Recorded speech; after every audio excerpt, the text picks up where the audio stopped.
তুই কি জানোস রে? আমরা পুষতে নি বড় লোকটা। এই এলাকার মধ্যে সবচেয়ে বেশি গরু আসলো আঙ্গ দাদুর, বুঝছ? কি কর? হ, আঙ্গ দাদুর এত বড় গোয়ালঘর আসলো না, তুই যদি একবার শুনস তুই ওটা এখানে হাটপেল করে দিবি, বুঝছ? আঙ্গ দাদুর এত বড় গোয়ালঘর আসলো না, এত বড়। আঙ্গ দাদুর গোয়ালঘরে প্রথম দরজা দিয়ে ঢুকলে সেকেন্ড দরজা দিয়ে পার হইতে হইতে গরু একটা বাচ্চা দিয়ে দিত। তাহলে ভাব আঙ্গ দাদুর কত বড় গোয়ালঘর আসলো।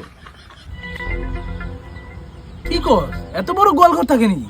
হ্যাঁ, তোর দাদুর কি বাল আসলো রে, তুই এত ডায়লগ মারছ যে? না রে ভাই, আঙ্গ দাদুর ওরকম কোনো কিছু আসলো না। আঙ্গ দাদু একদম সিধা সাদা মানুষ আসলো। ডেইলি ঘর থেকে বারবার সময় সূর্য নমস্কার দিয়ে ঘর থেকে বাড়াইতো।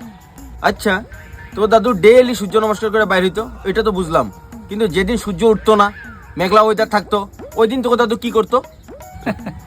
ওই দিন কি করতো শুন। আঙ্গ দাদুর কাছে একটা লম্বা লাঠি আসলো, বুঝছস না? ওই লাঠিটা লইয়া মেঘরে এরকম খোঁচে খোঁচে সূর্যটারে বাইর করতো, তারপরে নমস্কার দিত, তারপরে ঘর থেকে বাড়াইতো, নাহলে ঘর থেকে বাড়াইতো না। তুইও কইলি আর আমিও মানলাম।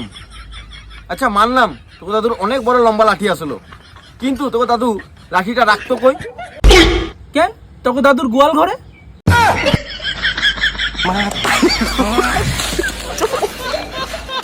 Mata nih gue, Pak.